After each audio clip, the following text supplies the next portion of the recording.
tonight. My guest is Professor Jim Klien, Del Mar College, history professor? That's right, associate professor of history. Okay. What do you have, a master's degree, a PhD? Both. I got a master's degree at the University of Iowa. So we should have put Dr. Klein. Oh. I'm sorry. Master That's at University of Iowa, and I interrupted you. And where's your PhD? PhD is at Oklahoma State University, In what? Stillwater. In modern American history, my research was in liquor prohibition up there. Liquor prohibition in Oklahoma? Mm-hmm. Well, prohibition was all over, not just in Oklahoma, right? That's true. Oklahoma's a bit distinct, first of all, because it went dry before the rest of the country did. National prohibition comes in 1920. Oklahoma went dry in 1907. Actually, it comes in as a dry state. It's the only state to do so. And then it's also distinctive as well because it has a very large Native American population up there. Relatively large, maybe representative, I guess, African American population up there as well. And so that kind of took it in a bit of a different direction as well. And I hate to tell you to do this. Move your microphone stand in a little bit. Sure. Sir, I'm afraid that I don't want us to have any sound problems. Sure. So could you repeat that again about prohibition? I'm sorry. Yeah. Oklahoma comes in as a dry state in 1907, and it's influenced, I think, by the fact that it's got a very large Native American population there. You know, there have been laws prohibiting the sale of alcohol to Native Americans that date back all the way to 1802. Why is that? There's a widespread belief in the 19th and really throughout much of the 20th century, widespread belief that Native Americans were genetically predisposed toward alcoholism. Is it true? I don't think so, no. I think most of the scholarship in the last 30 years has disproven that. Then why supposedly there's such a high rate of alcoholism on the reservations? Yeah, And the Indians and whatever Americans or Native Americans assert that it's a problem on the reservations as well. Very much it is, that's right. I think that has to do much more with really the poverty that you see, rampant poverty you see on the reservations than anything else. There was a movie about 10 to 15 years ago. Why is there rampant poverty? My understanding is that some people claim that's and some of the progressive Indians say too, well, it's because it's basically a kind of a welfare system. It's a welfare state where the Indians don't have to work. Is there truth in that? I suppose perhaps. They were put in a very poor situation from the get-go because the reservation lands that they were given were the poorest lands, the lands that no one else wanted. I think it was William Tecumseh Sherman, who's the commander of the U.S. forces after the Civil War, out in the West as well as everywhere else, who said that described a reservation as a worthless piece of land surrounded by thieves. I think that's pretty accurate. So why is it worthless? Is it because the soil is bad, there's no Right. water, etc.? Yeah, that's right. That's right. So How big? You always hear about these reservations. So, are there any reservations in Texas? Do you know? No. They're in Oklahoma, though. There are in Oklahoma, yes. Okay. How big is a reservation? Have you ever visited a reservation? Yeah, I've driven through reservations. I don't know if I've actually stayed on one, I guess. Okay. They vary in size. Some of them are very, very, very small. There are some the Pima and Pueblo reservations out in New Mexico, for instance, that are very small. The Navajo reservation out in Arizona is much, much larger. The Sioux Indian reservations up in the Dakotas, the Pine Ridge Indian Reservation, the Mandan Reservation, they tend to be much larger. Have you followed this issue regarding all this gambling that they're putting on the reservations? Distantly, I guess. I know I have, when I teach at Del Mar, I talk to my students about kind of the story of the Native American population here in the United States and what's going on there. And a lot of them say, well, yes, the Native Americans had their land taken from them. It's pretty undeniable. Had lands taken from them, but now they have all these casinos, and so they're making a lot of money off the white population, essentially. And, there's a lot of money to be made in casinos. I'm not convinced that it's staying in the hands of the Native American population, because I still see rampant poverty there yet.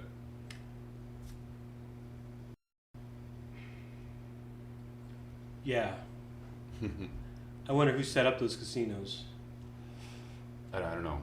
I don't know. Some of them are homegrown. There's some implications. Organized crime is involved in some of those casinos. Have you? I've heard that, again, not so much on the reservations, but outside there as well, whether it's out in Las Vegas or elsewhere. Right. It's mostly more so in the distant past. I don't know if they're involved yet today or not. Well, I don't know either, and I don't know how it all works, but somebody lobbied to have those laws passed too, I assume, Right. and I assume that was very Yeah. And speaking of which, right now, this past session again, there was a believe, a bill introduced in the Texas legislature, which didn't pass, to legalize gambling here in the state of Texas. And it failed, and my wife and I just took a trip up to the Midwest. We drove up through Texas, up Right. to Oklahoma. You cross the Red River into Oklahoma, and you're only there for about, I don't know, a mile and a half, and suddenly you're hit with a whole wave of casinos In Oklahoma. in Oklahoma. I would guess, if they were wise, that they'd be lobbying the Texas legislature pretty heavily to keep gambling illegal in Texas. I see. Well, you're a social activist a bit, and that's one reason we had you on. Originally, member of Now Drinking Liberally, and we talk plastic bag issues and overruled the United States Supreme Court. And you're a historian as well with a PhD. What do you think about legalization of gambling in the state of Texas? Do you think it would be good? I think there are trade-offs. I think it would bring some economic benefit. I think that the social costs of gambling, easily outweigh the economic benefit. And that would be true in Texas or in Oklahoma, for that matter, anywhere else. But I mean, I think you're affiliated with the left or liberals, right? I suppose you could say that, yeah. Yeah. But is that consistent with the left position? Keeping gambling illegal? That's almost more a puritanical right-wing position, isn't it?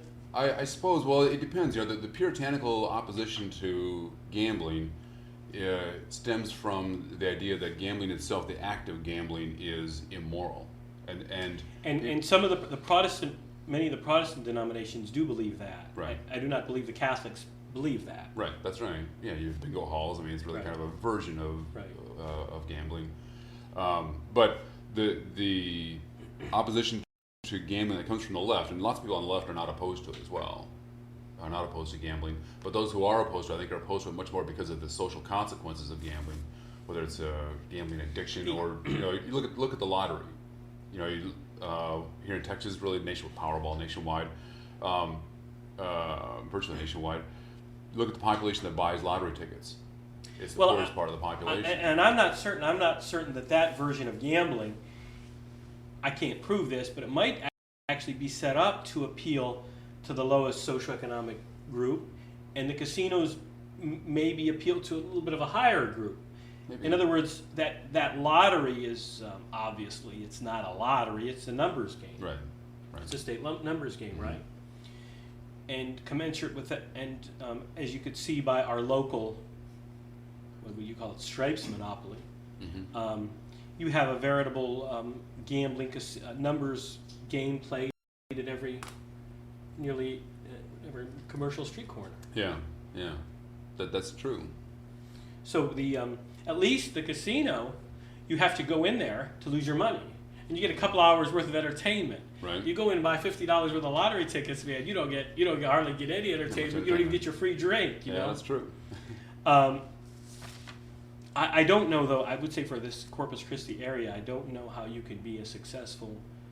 I'm wondering if you could be a successful recreational spot or tourist spot without having gambling. That's my issue. Maybe so. There's talk about trying to bring gambling boats into the area, and obviously if that bill had passed, that would have made it easier to do that sort of thing. And now we'll have to wait 2 years. And this is an aside. We're kind of getting off on this tangent, but that's the way the show goes. And fortunately or unfortunately, it's kind of whatever, extemporaneous, contemporaneous. I don't know. One of the problems in these states that have gambling is they allow gambling in certain cities. Mm-hmm. They'll say, okay, you could have, in these 5 cities, you could have gambling. The legislature says, well, that's not too good a deal for the other cities, giving financial advantage to certain cities. And you wonder if it doesn't wind up being an inside game like that. I guess I would be for kind of almost a radical deregulation, allowing gambling anywhere. So as a kind of a social activist, and I know a lot of the left here is considering the victory over Las Brisas, which was this coke refining plant that a lot of the left here was thought too polluting to place here in the doctors. Were you in on that issue? Yeah, very much so. The Clean Economy Coalition formed actually in the fall of 2008, just about 5 years ago, really in reaction to this proposed pet coke burning plant for downtown Corpus Christi. We were very much opposed to it, and a lot of people on the left were opposed. But again, the doctors' associations came out, the County Medical Association for Nueces County, the one for Aransas and Refugio County as well, came out against it. And those folks, I wouldn't really characterize them as being on the left. And so I think that people on the left were opposed to Las Brisas, but there were also some people in the center, on the right for that matter as well, who were opposed to it diametrically as well. It's fundamentally a health issue, a human health issue, more than anything else. And why did it ultimately fail? Why did this coke refining plant, energy plant ultimately fail? Yeah, if you read the Caller Times, I think indicated a few weeks back anyway, that the primary reason that the Las Brisas plant, energy plant, failed was because of the boom of the Eagleford Shale, dropping the price of natural gas that petcoke I can't recall compete reading with that. it. And I wouldn't disagree with that. I would say that's really certainly is a part of it. It's not the only part of the story, because if I think the local groups here in town, we had a lot of help from the Sierra Club, from the Environmental Defense Fund for that matter as well, from Public Citizen as well, state chapter Public Citizen, in opposition to Las Brisas. And if we hadn't had that sort of an effort, I think that Las Brisas would have been breaking ground already before the Eagleford Shale boom. And so in some ways, I think that our effort kind of saved Las Brisas from itself. There's a lot of other industrialization going on though now, right? There's this Italian plastics factory, right? M&G Plastics is proposing.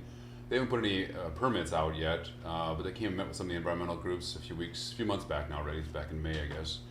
Met with us, and we have some reservations about that. But I think that they're trying to do the right thing. And if they can keep their emissions down, air emissions, water emissions, and all that's going to be, the proof is in the pudding. So we'll have to wait and see what happens with the air permits and water permits when they come out. And the Chinese pipe plant. Pipe plant. Yeah, we decided not to oppose that either. The Klien Economy Coalition, I was the former chair of it until about a month and a half ago. We considered all these things, decided, with Las Brisas, they were, I think they initially claimed that they were going to bring 2,000 jobs into the area, and they walked it back to 1,500. And then after that, they eventually said that, well, if you're talking about permanent jobs, not just construction workers, you're really talking about 82 jobs. And so, that gave us pause, saying, well, look, we're in favor of job growth, but I think that job growth is going to come at far too high a cost. The doctors in the area here said, Dr. Wes Stafford, allergy specialist in particular, said that he estimated that as many as 100 people would die every year in Corpus Christi prematurely if Las Brisas came in. People over the age of 70, people under the age of 10, who are more prone to airborne afflictions. That's interesting. You remember the Klien Economy Coalition, and that you, in fact, the coalition did not oppose those other two factories, either the Italian factory or the Chinese factory. One of the advantages I would think is having, I don't know this to be the case, but I would assume that if you have, factories from China here and/or factories, whatever, from Italy here, it would bring you more of kind of an international flavor or landscape and make it for a more sophisticated culture here. Yeah, and I should clarify, we have not taken an official position on the M&G plant just yet. We're going to meet with them some more. They're trying to set up a trip, kind of Tampico, Mexico. They got a plant down there that they want to show us to kind of demonstrate what their sort of practices are. And so we're kind of reserving judgment on that for right now. But you're right, we did not oppose the Chinese plant. We have some reservations about the Cheniere LNG, liquefied natural gas plant that's proposed for the Ingleside area. And then there's yet another plant that's going to come in. Again, this is all in very early stages yet, from Austria. I think the company is, I'm sure I'm going to butcher the pronunciations, Vestalpine. My guest is Professor Jim Klien, Del Mar College, history professor? That's right, associate professor of history. Okay. Well, you have a master's degree, a PhD? Both. I got a master's degree at the University of Iowa. So we should have put Dr. Klein. Oh. I'm sorry. Master at University of Iowa, and I interrupted you. And where's your PhD? PhD is at Oklahoma State University, Stillwater. In modern American history, my research was in liquor prohibition up there. Liquor prohibition in Oklahoma? Mm-hmm. Well, prohibition was all over, not just in Oklahoma, right? That's true. Oklahoma's a bit distinct, first of all, because it went dry before the rest of the country did. national prohibition comes in 1920. Oklahoma went dry in 1907. Actually, it comes in as a dry state. It's the only state to do so. And then it's also distinctive as well because it has a very large Native American population up there, relatively large, maybe representative, I guess, African American population up there as well. And so that kind of took it in a bit of a different direction as well. And I hate to tell you to do this. Move your microphone stand in a little bit. Sure. Sir, I'm afraid that I don't want us to have any sound problems. Sure. So could you repeat that again about prohibition? I'm sorry. Yeah. Oklahoma comes in as a dry state in 1907, and it's influenced, I think, by the fact that it's got a very large Native American population there. You know, there have been laws prohibiting the sale of alcohol to Native Americans that date back all the way to 1802. Why is that? There's a widespread belief in the 19th and really throughout much of the 20th century, widespread belief that Native Americans were genetically predisposed toward alcoholism. Is it true? I don't think so, no. I think most of the scholarship in the last 30 years has disproven that. Then why supposedly there's such a high rate of alcoholism on the reservations? Yeah, And, yeah. and the Indians and whatever Americans or Native Americans assert that it's a problem on the reservations as well. Very much it is, that's right. I think that has to do much more with really the poverty that you see, rampant poverty you see on the reservations than anything else. There was a movie about 10 to 15 years ago. Why is there rampant poverty? My understanding is that some people claim that's and some of the progressive Indians say too, well, it's because it's basically a kind of a welfare system. It's a welfare state where the Indians don't have to work. Is there truth in that? I suppose perhaps, they were put in a very poor situation from the get-go because the reservation lands that they were given were the poorest lands, the lands that no one else wanted. I think it was William Tecumseh Sherman, who's the commander of the U.S. forces after the Civil War, out in the West as well as everywhere else, who said that described a reservation as a worthless piece of land surrounded by thieves. I think that's pretty accurate.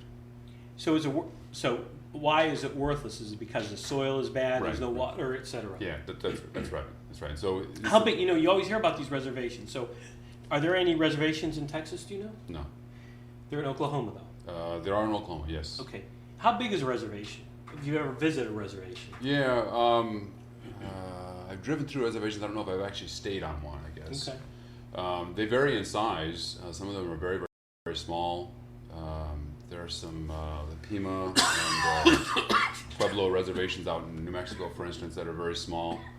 The Navajo reservation out in Arizona is much, much larger. The Sioux Indian reservations up in the Dakotas, the Pine Ridge Indian reservation, the Mandan reservation, they tend to be much larger. Have you followed this issue regarding all this gambling that they're putting on the reservations? Distantly, I guess. I know I have, when I teach at Del Mar, I talk to my students about kind of the story of the Native American population here in the United States and what's going on there. And a lot of them say, well, yes, the Native Americans had their land taken from them. It's pretty undeniable. Had lands taken from them, but now they have all these casinos, and so they're making a lot of money off the white population, essentially. There's a lot of money to be made in casinos. I'm not convinced that it's staying in the hands of the Native American population, because I still see rampant poverty there yet.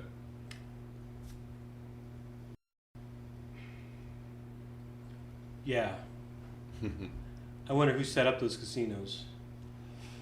I don't know. I Well, don't know. Some of them I mean, are there's homegrown. some implications. Some implications. Organized crime is involved in some of those casinos. Have you? I've heard that again, not so much on the reservations, but outside there as well. Whether it's out in Las Vegas or elsewhere. Right, It's mostly more so in the distant past. I don't know if they're involved yet today or not. Well, I don't know either, and I don't know how it all works, but somebody lobbied to have those laws passed too, I assume, Right. and I assume that was very. Yeah. And speaking of which, right now, this past session again, there was, I believe, a bill introduced in the Texas legislature, which didn't pass, to legalize gambling here in the state of Texas. And it failed, and my wife and I just took a trip up the Midwest. We drove up through Texas, up Right. to Oklahoma. You cross the Red River into Oklahoma, and you're only there for about, a mile and a half, and suddenly you're hit with a whole wave of casinos. In Oklahoma. In Oklahoma. I would guess, if they were wise, that they'd be lobbying the Texas legislature pretty heavily to keep gambling illegal in Texas. I see. Well, you're a social activist a bit, and that's one reason we had you on. Sure. Originally, member of now drinking liberally, and we talk plastic bag issues and overruled the United States Supreme Court. And you're a historian as well with a PhD. What do you think about legalization of gambling in the state of Texas? Do you think it would be good? I think there are trade-offs. I think it would bring some economic benefit. I think that the social costs of gambling, easily outweigh the economic benefit. And that would be true in Texas or in Oklahoma, for that matter, anywhere else. But I mean, I think you're affiliated with the left or liberals, right? I suppose you could say that, yeah. Yeah. But is that consistent with the left position? Keeping gambling illegal? That's almost more a puritanical right-wing position, isn't it? I suppose. Well, it depends. The puritanical opposition to gambling stems from the idea that gambling itself, the act of gambling, is immoral, and some of the Protestant, many of the Protestant denominations do believe that. Right. I do not believe the Catholics believe that. Right. That's right. Yeah. You have bingo halls. I mean, it's really kind of a version of gambling, but the opposition to gambling that comes from the left, and lots of people on the left are not opposed to it as well, are not opposed to gambling, but those who are opposed to it, I think, are opposed to it much more because of the social consequences of gambling, whether it's a gambling addiction or, you look at the lottery, here in Texas, really Powerball nationwide, virtually nationwide. You look at the population that buys lottery tickets. It's the poorest part of the population. And I'm not certain that version of gambling, I can't prove this, but it might actually be set up to appeal to the lowest socioeconomic group, and the casinos maybe appeal to a little bit of a higher group. Maybe. In other words, that lottery is obviously it's not a lottery; it's a numbers game. Right. It's a state numbers game, right? And commensurate with that, and as you could see by our local, what would you call it, stripes monopoly, you have a veritable gambling numbers game played at nearly every commercial street corner. Yeah, that's true. So at least the casino, you have to go in there to lose your money, and you get a couple hours worth of entertainment. Right. You go in and buy $50 worth of lottery tickets, man. You don't hardly get any entertainment. You don't even get your free drink. You know? That's true. I don't know, though. I would say for this Corpus Christi area, I don't know how you could be a successful. I'm wondering if you could be a successful recreational spot or tourist spot without having gambling. That's my issue. Maybe so. There's talk about trying to bring gambling boats into the area, and obviously if that bill had passed, that would have made it easier to do that sort of thing. Now we'll have to wait 2 years. And this is an aside. We're kind of getting off on this tangent, but that's the way the show goes. And fortunately or unfortunately, it's kind of whatever, extemporaneous, contemporaneous. I don't know. One of the problems in these states that have gambling is they allow gambling in certain cities. Mm-hmm. They'll say, okay, you could have, in these 5 cities, you could have gambling. The legislature says, well, that's not too good a deal for the other cities, giving financial advantage to certain cities. And you wonder if it doesn't wind up being an inside game like that. I guess I would be for kind of almost a radical deregulation, allowing gambling anywhere. So, as a kind of a social activist, and I know a lot of the left here is considering the victory over Las Brisas, which was this coke refining plant that a lot of the left here was thought too polluting to place here in the doctors. Were you in on that issue? Yeah, very much so.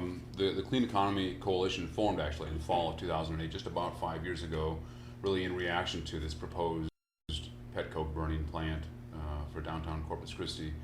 We were very much opposed to it, and a lot of people on the left were opposed, but again, the doctors' associations came out, the County Medical Association for Nueces County, the one for Aransas and Refugio County as well, came out against it, and those folks, I wouldn't really characterize them as being on the left. And so I think that people on the left were opposed to Las Brisas, but there were also some people in the center, on the right for that matter as well, who were opposed to it diametrically as well. It's fundamentally a health issue, a human health issue, more than anything else. And why did it ultimately fail? Why did this coke refining plant energy plant ultimately fail? Yeah, if you read the Caller Times, I think indicated a few weeks back anyway, that the primary reason that the Las Brisas energy plant failed was because of the boom of the Eagle Ford shale, dropping the price of natural gas that Petco I can't recall compete reading with that. it. And I wouldn't disagree with that. I would say that that's really certainly is a part of it. It's not the only part of the story, because if I think the local groups here in town, we had a lot of help from the Sierra Club, from the Environmental Defense Fund for that matter as well, from Public Citizen as well, state chapter Public Citizen, in opposition to Las Brisas. And if we hadn't had that sort of an effort, I think that Las Brisas would have been breaking ground already before the Eagle Ford shale boom. And so in some ways, I think that our effort kind of saved Las Brisas from itself. There's a lot of other industrialization going on though now, right? There's this Italian plastics factory, right? M&G Plastics is proposing. They haven't put any permits out yet, but they came and met with some of the environmental groups a few months back now already, back in May, I guess. Met with us, and we have some reservations about that, but I think that they're trying to do the right thing. And if they can keep their emissions down, air emissions, water emissions, and all that's going to be, the proof is in the pudding. So we'll have to wait and see what happens with the air permits and water permits when they come out. And the Chinese pipe plant. Pipe plant. Yeah, we decided not to oppose that either. The Klien Economy Coalition, I was the former chair of it until about a month and a half ago. We considered all these things, decided, with Las Brisas, they were, I think they initially claimed that they're going to bring 2,000 jobs into the area, and they walked it back to 1,500. And then after that, they eventually said that, well, if you're talking about permanent jobs, not just construction workers, you're really talking about 82 jobs. Hardly any. And so, that gave us pause, saying, well, look, we're in favor of job growth, but I think that job growth is going to come at far too high a cost. The doctors in the area here said, Dr. Wes Stafford, allergy specialist in particular, said that he estimated that as many as 100 people would die every year in Corpus Christi prematurely if Las Brisas came in. People over the age of 70, people under the age of 10, who are more prone to airborne afflictions. That's interesting. You remember the Klien Economy Coalition, and that you, in fact, the coalition did not oppose those other two factories, either the Italian factory or the Chinese factory. One of the advantages I would think is having, I don't know this to be the case, but I would assume that if you have, factories from China here and or factories, whatever, from Italy here, it would bring you more of kind of an international flavor or landscape and make it for a more sophisticated culture here. Yeah, and I should clarify, we have not taken an official position on the M&G plant just yet. We're going to meet with them some more. They're trying to set up a trip, I guess, down to Tampico, Mexico. They got a plant down there that they want to show us to kind of demonstrate what their sort of practices are. And so we're kind of reserving judgment on that for right now. But you're right, we did not oppose the Chinese plant. We have some reservations about the Cheniere LNG, liquefied natural gas plant that's proposed for the Ingleside area. And then there's yet another plant that's going to come in. Again, this is all in very early stages yet, from Austria. I think the company is, I'm sure I'm going to butcher the pronunciations, Vestalpine, I think it's called. And they're an iron smelting plant. It's interesting. I was unaware of that. That's still in the very early stages. I mean, my opinion was kind of outside the loop on this Las Brisas. I said, well, I'm not against this Las Brisas, but one of the problems is when you bring one of these plants in is when they're not appropriately regulated, right? Or through corruption or whatever, right. Or through many of these, and you're probably more aware of this than me, being an insider on it. What happens, a lot of these regulatory commissions, et cetera, they wind up being controlled by the industry that they're supposed to be regulating. Yeah. Whether that's the insurance commission, they might be kind of run by the insurance, Yeah, I think that certainly is true. There seems to be a lot of evidence to indicate that the TCEQ, this is the Texas Commission on Environmental Quality, is captured by the oil and gas industry that it's supposed to regulate. Right. And I have a real problem with that. Now, there's some very good people who work at the TCEQ, but I think as a whole, that group, especially from the top down, the commissioners who are all political appointees, it could be doing a much better job than it does. It's really, and it's it tries to be forthright about this. Just the general public is not aware of this. The TCEQ is a permitting agency. What it does is it issues permits. So it very rarely denies a permit. It may say you did this wrong, you need to correct this, and if once you correct that, then we'll go ahead and issue the permit. And so it's really a permitting agency, and so it's not,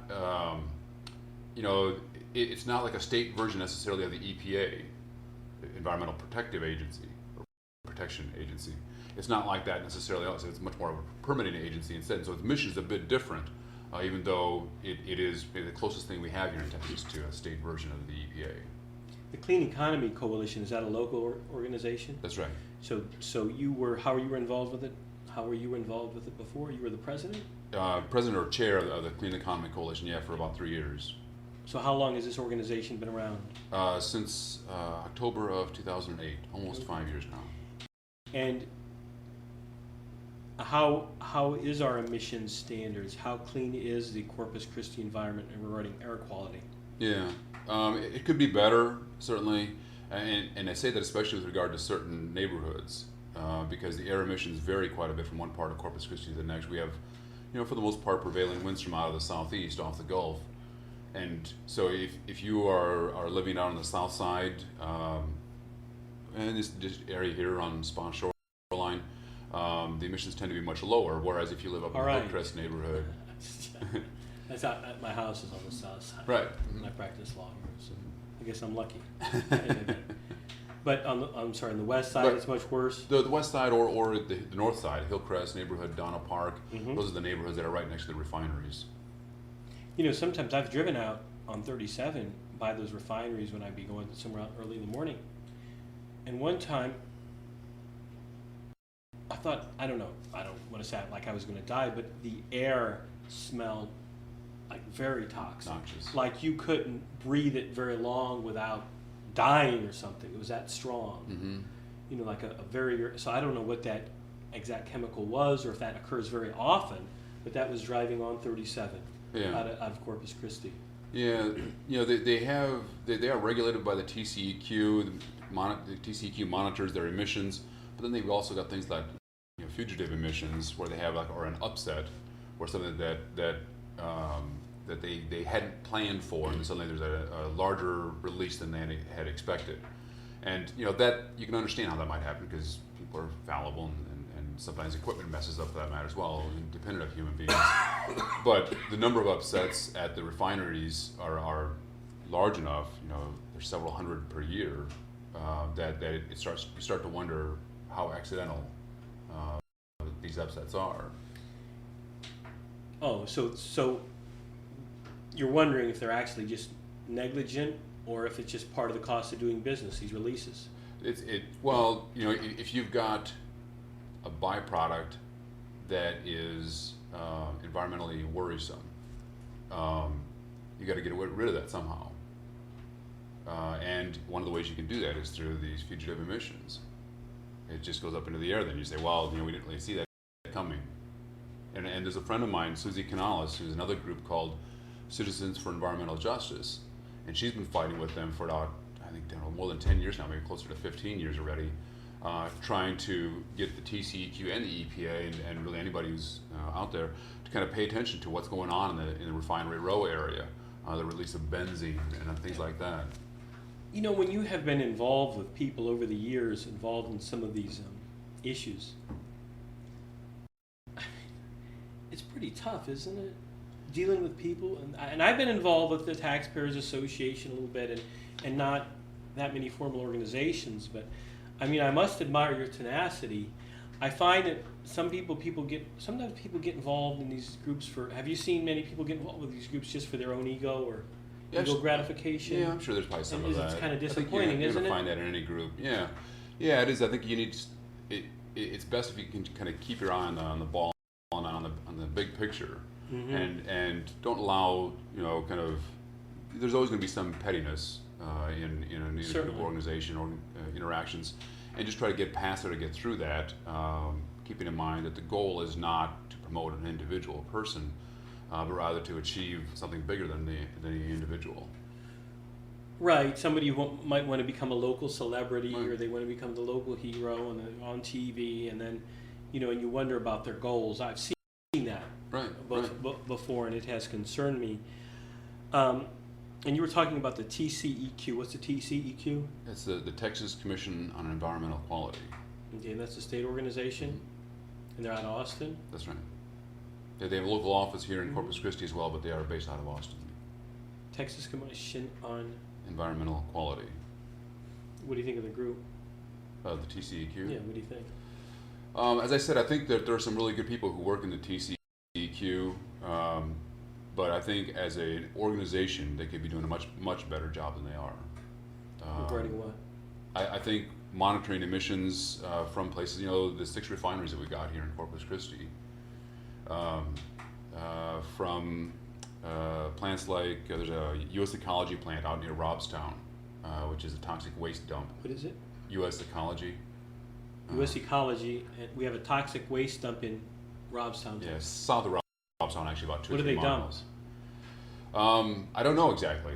Okay. It's stuff that it gets buried in the ground and is entombed there.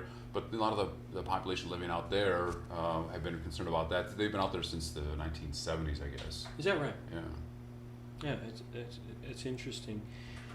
You're also a member of a group that meets, and we actually did an interview show. John Kelly took a camera out there and did interviews, and we taped it together, called Liberally Drinking. Mm-hmm. It was nationally known as Liberally Drinking, correct? That's right. Drinking Liberally is the national Drinking name, Liberally right? is a national name, and now you call yours Liberally Drinking. Yeah, I guess, or living liberally. The thing is this was all started back in about 2005 by 2 guys sitting in a bar out in New York City, and they were talking politics, and they thought, we should just start a group that does this. It gets together periodically once a month or however often to talk about politics at a bar. So they did, and it really mushroomed from there, so that now you've got chapters really throughout this, every one of the states. Here in Texas, I think it's 15, 16, 17 chapters in Texas as well. There's one up in Austin, there's one in El Paso, there's one in San Antonio, a couple up in the Dallas-Fort Worth area. And so yes, we said we just get together and talk about politics. And so they do, and that's kind of the mission of the group. But there were some who were concerned that this is promoting alcohol consumption. And so we want to try to stress that, you can attend Drinking Liberally and you can drink whatever you want. You can drink Kool-Aid. We've had 5-year-olds at our Drinking Liberally meetings. Obviously not drinking alcohol, they're there with their parents. And so that's why some people decided to move toward the name of Living Liberally instead. That you could drink whatever you want, alcohol, non-alcoholic beverages, or not drink nothing at all. So you're no longer affiliated with the national chapter now? We are still. Yeah. Oh, you are? Mm-hmm. So it's mostly, and where do you meet? At the Progressive Center up at 413 Waco Street up by the How often do county you meet? courthouse. Once a month, third Thursday of the month.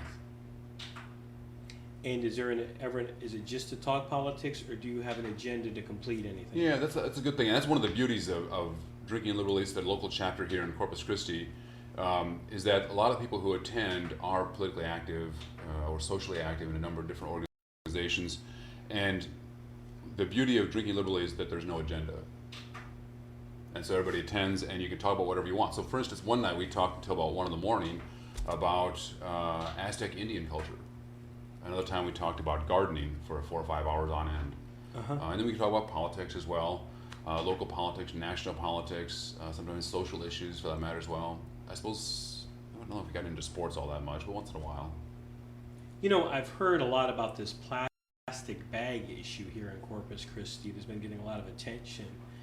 These, of course, are the plastic grocery bags when you go into the local grocery store or the local convenience store, and they give you these plastic bags.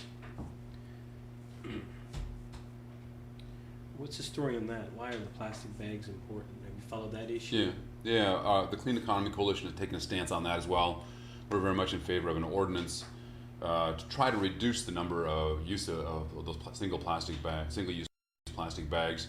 And we think one of the best ways to do that is through an ordinance that would attach a charge for either a per bag charge or a transaction charge.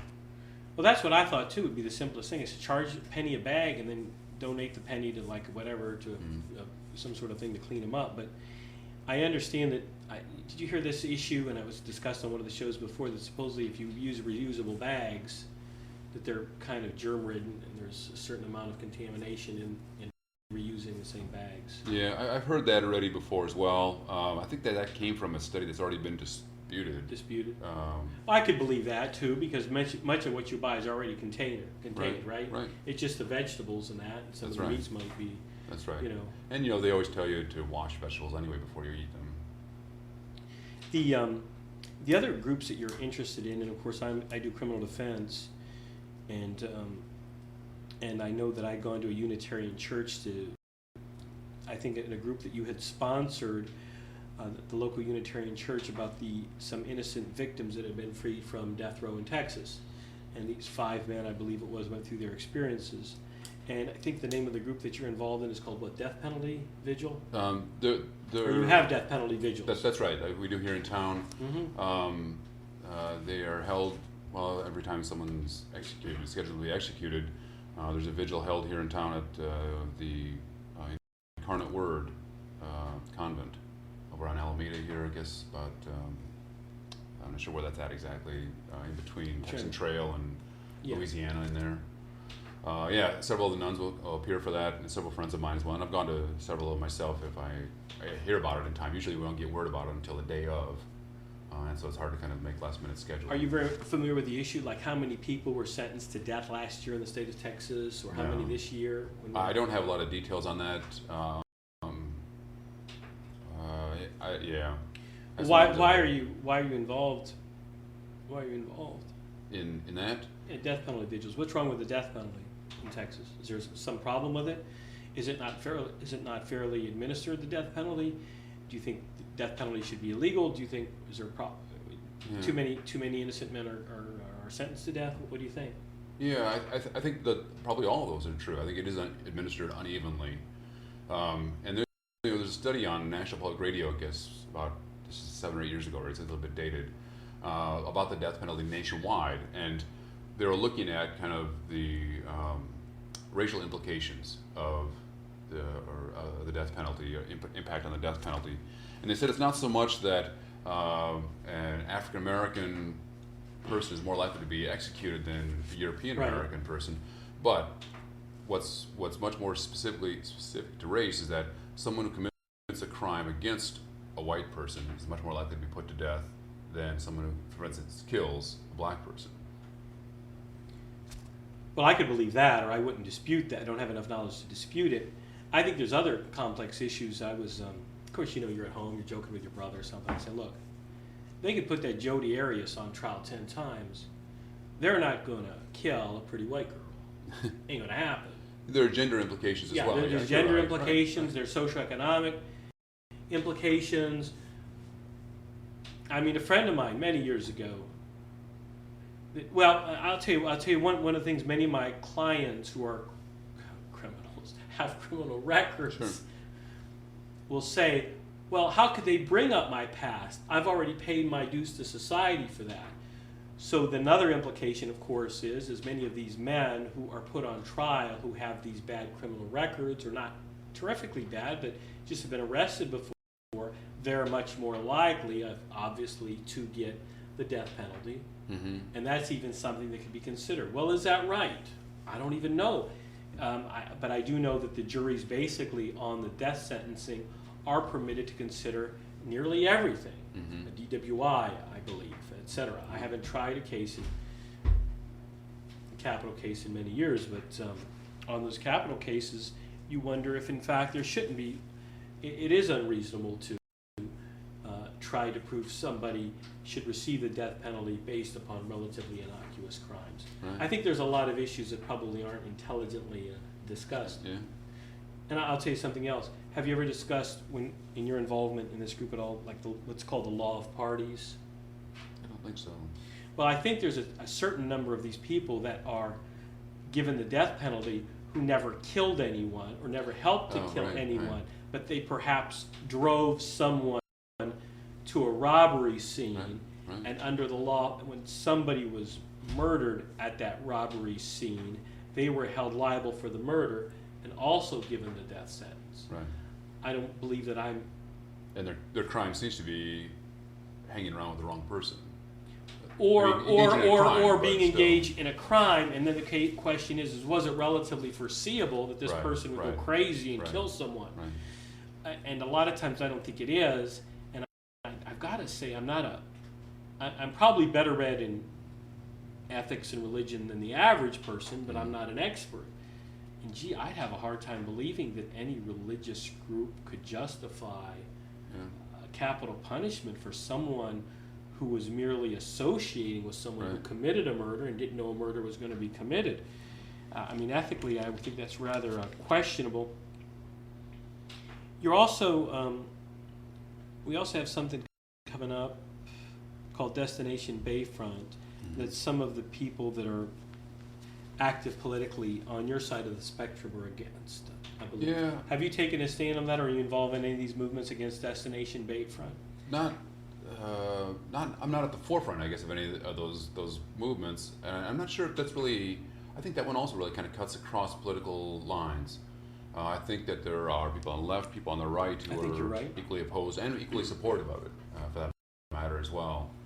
I'm skeptical of it. I was led to believe, I guess, when they first began talking about this, when they tore down the Coliseum and proposed Destination Bayfront. I thought that was terrible. I disagreed with that decision as well. Yeah, But I thought that was terrible. that's in the books now. I was led to believe that the Destination Bayfront project was going to be funded overwhelmingly, if not exclusively, from private money. And now they're talking about. Well, I think it's a typical bait and switch deal where they tell you that. And that's really the problem that I have. The Coliseum is gone. I would like to see that stay. I would like to see it actually incorporated into a Destination Bayfront if they wanted to create some sort of thing like that. But now that it's gone, Destination Bayfront. All right, if you're going to do that, I don't think it should be the public that should be forking over all that money for that. And that's what's going to No, go but to it's the voters. fairly typical that they angle things too like that. Like I say, the numbers game, also known as a lottery. It's going to benefit education. It's going to benefit education. Right. It goes in the general fund, and and it's given to private enterprise. yeah. Right? They don't give you all the details of it. So yeah, the Destination Bayfront is basically this development project on the bayfront, and I think a lot of people on the left are of the opinion that, of course, that it's going to benefit certain developers downtown. Right. And I think that many people, and I think John Kelly is spiriting a coalition, Neighborhoods First or something, stating, which I would basically agree with, is that the neighborhoods aren't coming first. As you drive around the city, you Right. can see that the neighborhoods are second or third, and that the Destination Bayfront will not ultimately benefit the city which has a very poor infrastructure, et cetera. There's another group that I'm involved with as well, the Beach Access Coalition. They're the ones that fought to preserve vehicular access to the beaches about 7 years ago now, through referendum here. Anyway, their take on all this on Destination Bayfront is that it's going to actually limit access to McGee Beach. Well, it's probably obviously true. Because it's going to dramatically reduce the amount Certainly. of parking there, and so people are going to have to park much further away. Is that going to discourage people from going to the beach now? And since the beach is public land, publicly owned land, that they have a problem with that, and I would as well. And I must say that I was just out in San Diego, California not too long ago, but it's almost impossible getting to the beach in San Diego. And I would think sooner or later, though it's been much later, that our access to the beaches should be of some economic benefit and Right. quality of life. And it's obviously a quality of life issue too. Right. There was somebody here that I talked to when we first moved here about 7 years ago, who said that Corpus Christi is very similar to what Miami was before Miami got crazy in the 1960s and 70s, and that speaks well for, I think, continued public access to the beaches, and the fact that they have not been overdeveloped, whether it's here in the Bay or out in the island for that matter as well. Having said that, I'm not one that's for whatever my opinion's worth, I'm not really a big fan of driving on the beach, but right. I don't know about that. Makes it There- kind of hard to lay out there safely. I'm sorry. Well, there's environmental impact from that as well. You're right.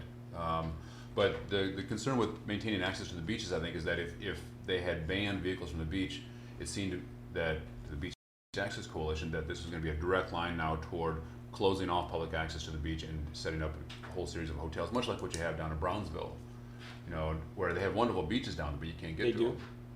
Yeah. I wasn't cognizant or aware of the fact that it's hard to get to the beaches in Brownsville now. Yeah, difficult to park. There are only a few access points by which you can get access to the beaches.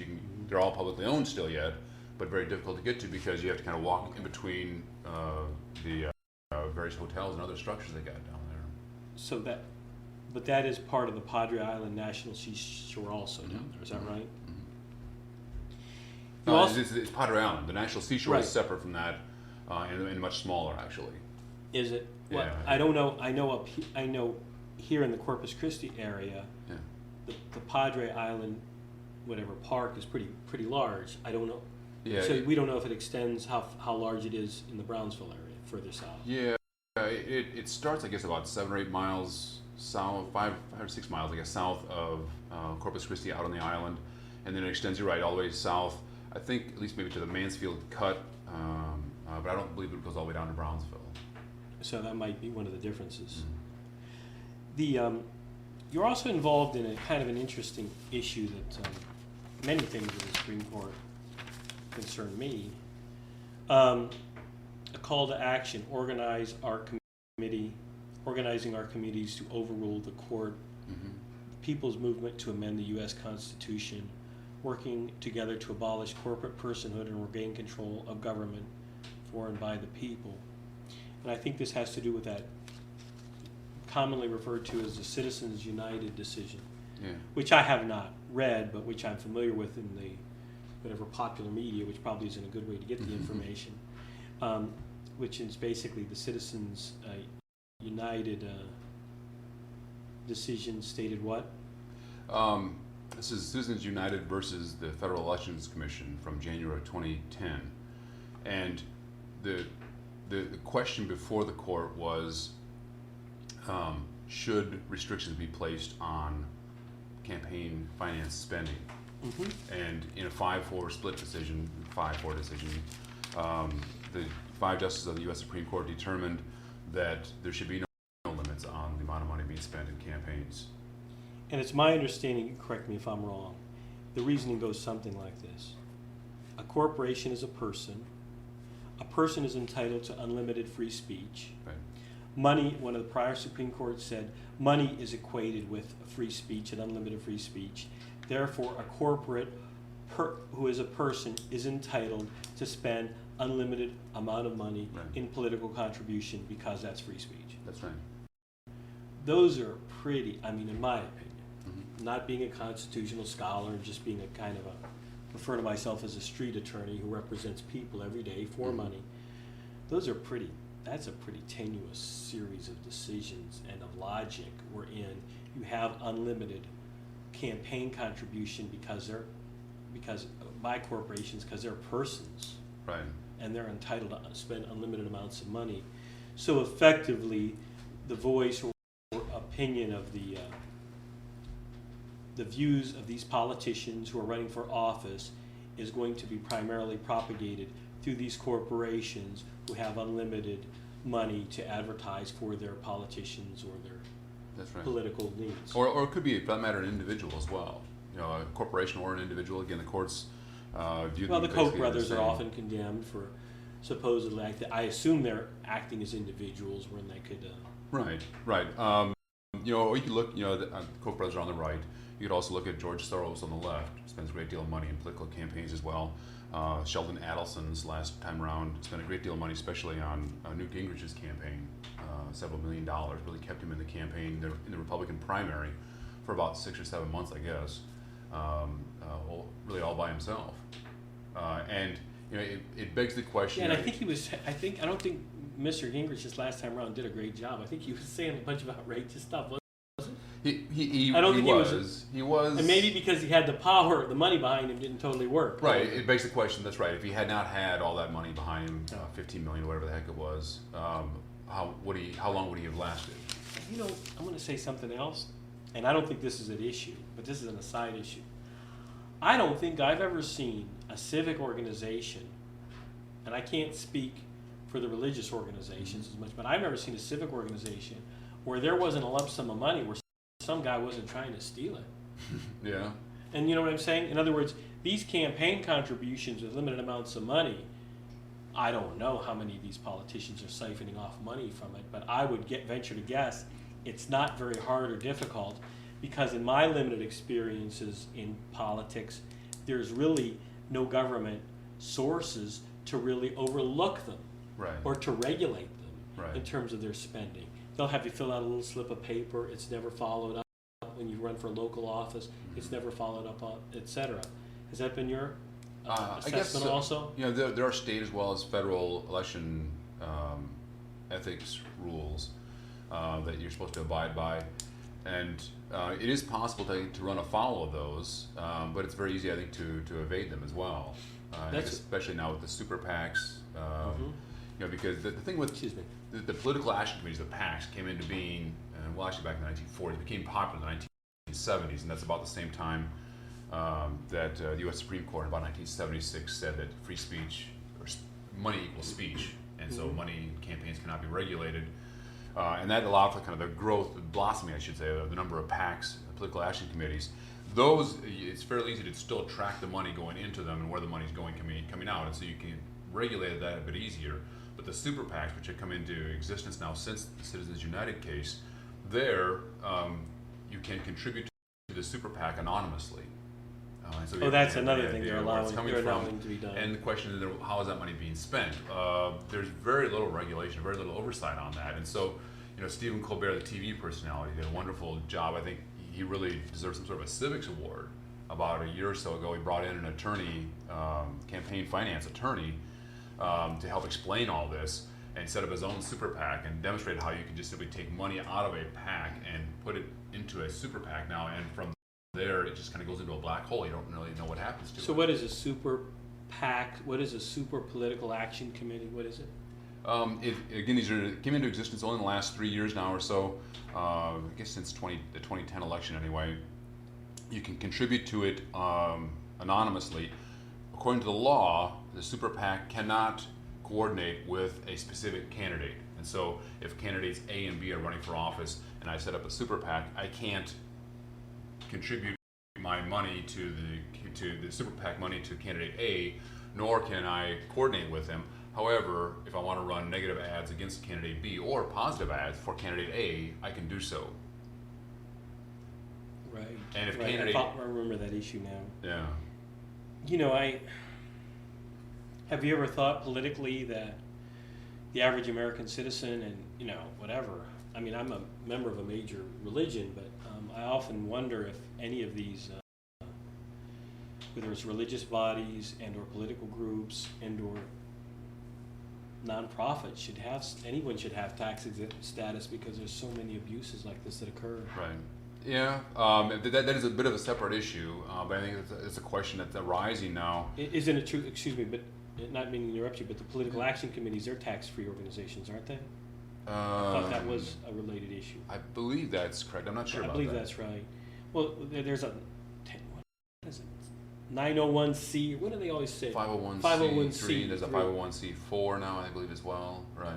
These are different gradations, and you know, the different classifications, I think, of groups determines how much reporting has to be done, whether they can get involved in political campaigns or not.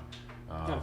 And you know, I always hear the right complaining about, government regulations and government policies and this and that, but yet they've created these series of, like you say, PACs and 501c3s and 501c4s that are allowing all this kind of dubious stuff to occur, which is actually detrimental to it, I would think, to arguably for true democracy, Right. And for the people voting, as you know, by informed choice. That's, you know, ultimately, I think in the big picture, that's the big problem, I think, with the super PACs and really with the Citizens United court case, I think generally is that it undermines the very essence of democracy, that it should be one person, one vote. You know, everybody should have some sort of input, and so my input should be no greater or lesser than anybody else's on election day. And yet, through the super PACs, now through the immense amount of money that can be contributed to campaigns, you can have a single individual, Sheldon Adelson, again, I'm going to pick on him, who has much more influence in, this is the Republican primary, than your average Republican voter would. The problem, of course, is exacerbated since the sometime at the Reagan administration, when they got away from the what was it, the fairness doctrine, Right. wherein if I would say do a show and I would support whatever the mayor or President Obama, that they would be given free time or equal Right. access, Right. and so they no longer have that freedom. So all the time, my understanding has to be bought. Right. So Yeah. that problem is exacerbated by that whole issue.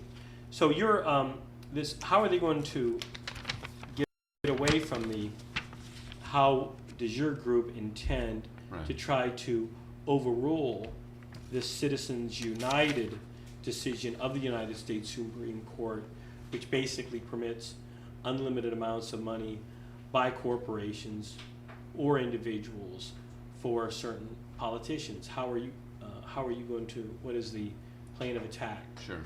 It's a very ambitious plan, but we are part of a nationwide effort is to amend the United States Constitution.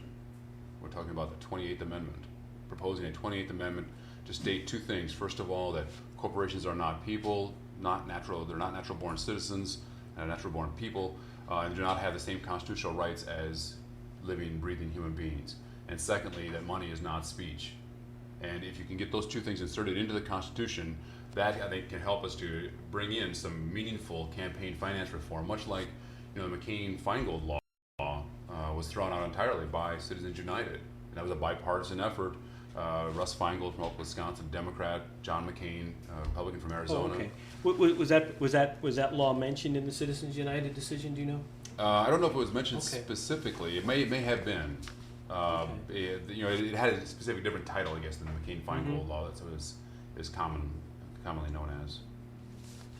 Yeah, that is ambitious, and I think that it's a shame that you have to amend the United States Constitution for this, But keep for in these mind, to override questionable legal precedent, which should have never gone through in the first place. But it looks like it is the only way to do it. yeah, and the thing is this is the Supreme Court is the highest law in the land, and so simply passing congressional law is not going to do it, because the court can simply look at that and say this is also now it does not conform to Citizens Oh. United, and so it's also unconstitutional. The only way to do this is to amend the Constitution. Now, as I said, it's very ambitious. However, I would say this, that already now we've gotten 14 state legislatures, 14 state governments to pass resolutions calling on Congress to amend the Constitution to undo the Citizens United court case. 500 city councils have passed resolutions, non-binding resolutions, calling on Congress to start the amendment process. We've brought a resolution like that to the Corpus Christi City Council.